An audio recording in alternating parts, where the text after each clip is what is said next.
What's up, YouTube, and welcome back to another video. So this is not even an episode. I'm taking a break from the breakdown series for right now. So I am doing a top 3 list, you can say. So this is not gonna be like what your typical YouTubers always do, like top 10 things you need to do to lose weight, to gain muscle, what I wish I knew before I work out, yada yada yada. So I want to try to do something different, like I said, because I never seen nobody actually do this. So I'm doing a top 3 things that I should be doing, but I ain't doing to reach my goal, which is really hindering me. Gotta do better, but we ain't all perfect. But let's go ahead and get started.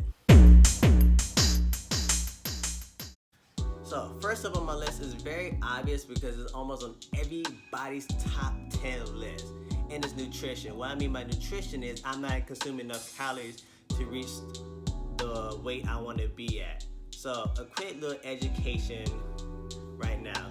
So in order to figure this out, you need to figure out what your caloric maintenance is. What I mean by that is you need to figure out how much calories you need to take in to keep the same weight that you are right now. So for me, I need to consume anywhere between 2,800 to 3,000 calories to keep this 150-pound weight of mine. What?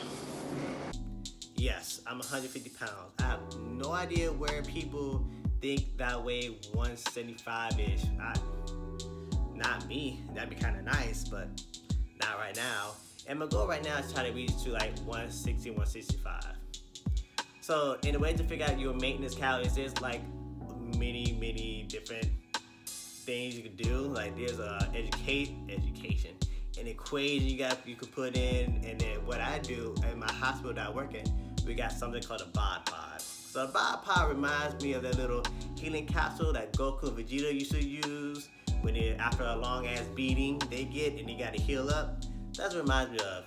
You know, I got stripped down naked. Well, I'm wearing spandex and gotta use that little cap on like Michael Phelps does when you go swimming, and I gotta be in this little chamber and gotta do all this breathing exercises, and then they do this little calculations thing and gives me a number. So after finding your maintenance caloric intake, you gotta give it a try. So meaning that you need to whip out a food scale, use apps like MyFitnessPal, and start keeping track, and at the end of the week get on a scale and see where you're at. If you see that you're the same weight as before you start your new diet, that's your maintenance caloric intake. But you find out that you losing weight or you gain weight, you have to make some adjustments, either taking away or adding 50 to 100 calories, and give it a try again to see where you're supposed to be at. So since I'm trying to gain weight, I gotta consume anywhere between 3,400 to 3,600 calories, and I'm just not doing it. Honestly, I don't know what the reason is. I think I really don't know. So my friends tells me that I need to start dirty bulking, meaning like eat everything, like burgers, fries, pizza, all that, just gain as much weight as possible. And that doesn't work for me. Like I'll feel disgusted, and like doing that, you gain more fat than muscle, which is gonna make it much harder for you to like burn off that fat and show off that muscle when it's time for like the next summer break comes on, when it's time for you to cut down. So what I try to do is do a lean bulk, meaning still keep it clean but just adding more calories to it. And I think most of the issue is just I get so tired of eating the same food. It's terrible. It's chicken, broccoli, rice, potatoes. It just gets so boring. And it's like, I just always lose my appetite when I gotta eat one of my meal prep. So that's why I'm trying to use Pinterest, Tasty, trying to find out different dishes to make things, more interesting every time I eat. And it also doesn't help that I'm very, very, very picky either. Terrible. Alright, so next on my list, I promise the next two is not gonna be that as long, but this next one is not listening to your body. So I believe in go hard or go home, and just give it all you got when it comes to exercising. But it gets to the point where if your body's telling you about to snap some shit up, you better listen to it. And I have a hard time doing that. I do listen to my body, My issue is, after I injured myself, I don't take the time to recover, and I still go back to the gym. And my body is like, bruh, what the fuck you doing? Have you not learned your lesson? I'll break on your ass. And like, it's just so hard for me to stay away from the gym. Like, I have to work out. Like, I have to. But at the same time, you got to listen to your body. If you feel like, you know, your knee cannot support the amount of weight you have on the squat, you might want to put that joint down. Or if your shoulder is popping, yeah, you might want to stop. But I'm hard-headed. I'm still learning. And I need to learn this very, very quickly before I really, really hurt myself.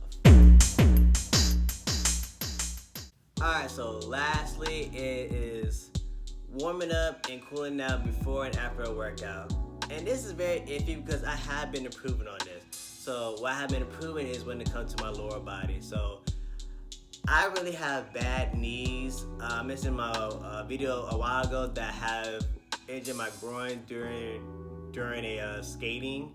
And lastly, I have like poor hip mobility. So I've been really, really taking my time, like warming up my lower body. I've been doing a lot of mobility workouts to lower my hips, warm up my knees, so I can get ready when it's time to squat that heavy shit under the bar. And then after the leg workout, I take a lot of time stretching, you know, doing a pike, pigeon stretch, any type of stretch you can think of. And it's been really helping my flexibility and mobility. And this helps with, you know, muscle recovery and being less sore during the following day sometimes. But the issue comes in with my upper body. Yes, for my upper body, I do warm up, but I feel like not as much to prepare me for the lift. So that's why I've been having like, you know, shoulder problems, because I have injured both my shoulders in the past. And when it comes to like the end of the workout, I'm like, all right, I'm done. Deuces. No stretching, and just go home to eat whatever post-workout that's waiting for me, or a shake or whatnot. And that's not good. You have to stretch. You need to cool down after each and every workout to help with muscle recovery, to less soreness. And, you know, I need to work on that, because like my second, you know, list I mentioned, like, you know, listen to your body, this will help prevent injuries. Alright guys, so that's the end of the video. I hope you enjoyed. So my next YouTube will be the next episode, the breakdown.